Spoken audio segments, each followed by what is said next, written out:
Elasticity by Jacob Patton and Mincy Kim.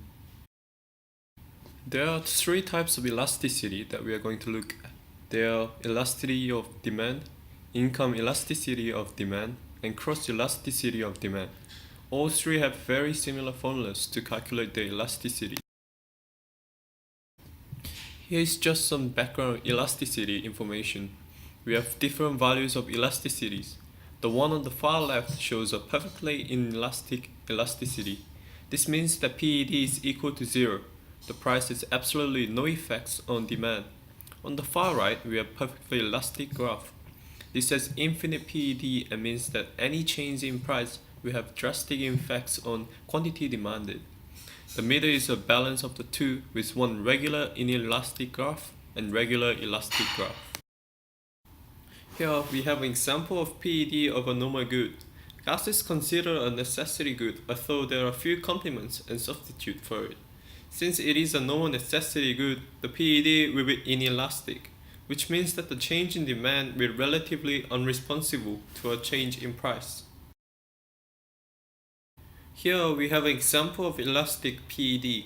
Since a sports car is a luxury good, if the price goes up, people will be less inclined to buy it as it is already very expensive. Here we have an example of YED, or income elasticity of demand. We see in this example that when people's incomes are increased, they tend to buy better quality products. These are known as superior goods. Inferior goods are low quality goods that people buy less of when they have more money. This graph is known as angel curve, which is YED graph for inferior good. It is seen that when incomes gets to a certain point, demand decreases. Cross elasticity of demand is dependent on whether the two products are substitute or complements of each other. When two goods are complements, XED value will be negative. When two goods are substitute, it will be positive.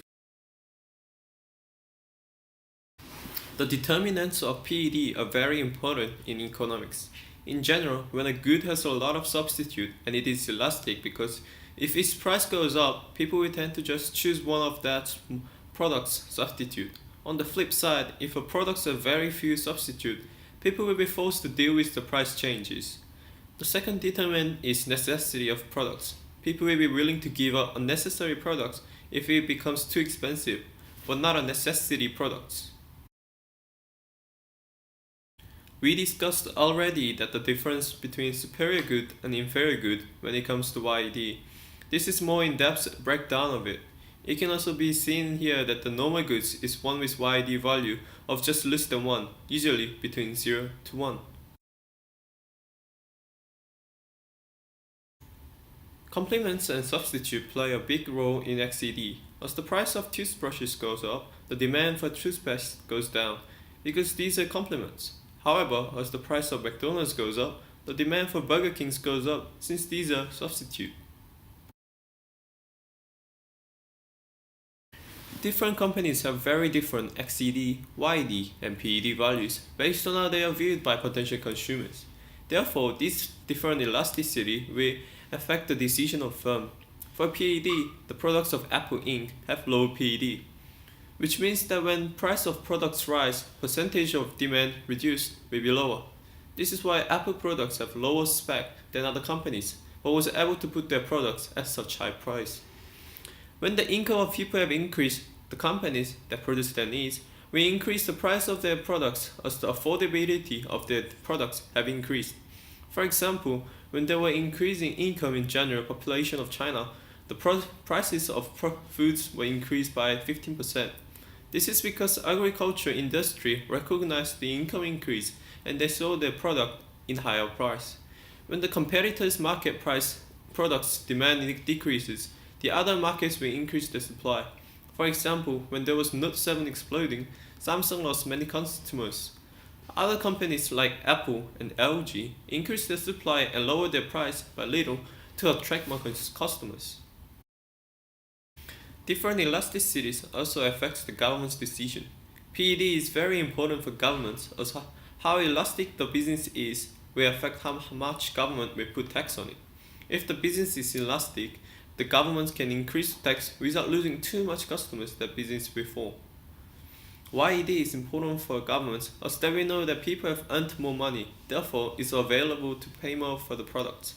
Government will either manage the prices and increase the products they provide to consumers, or increase the taxes of the products if they do not own the business. Generally, government will increase the taxes when people earn more money. Commodities are usually inelastic, as it is basic need for human life and we cannot live without it. As human needs these goods, people will still demand for this even if its price is high. For example, wheat and water are usually inelastic. Regardless of price, people will almost always buy the same amount of it. Manufactured products tend to have very high elasticity. As we discussed earlier, goods with many substitutes have high elasticities. It is well known that manufactured goods have many substitutes. People can also choose to stop using these products if they feel the price is not worth what they get.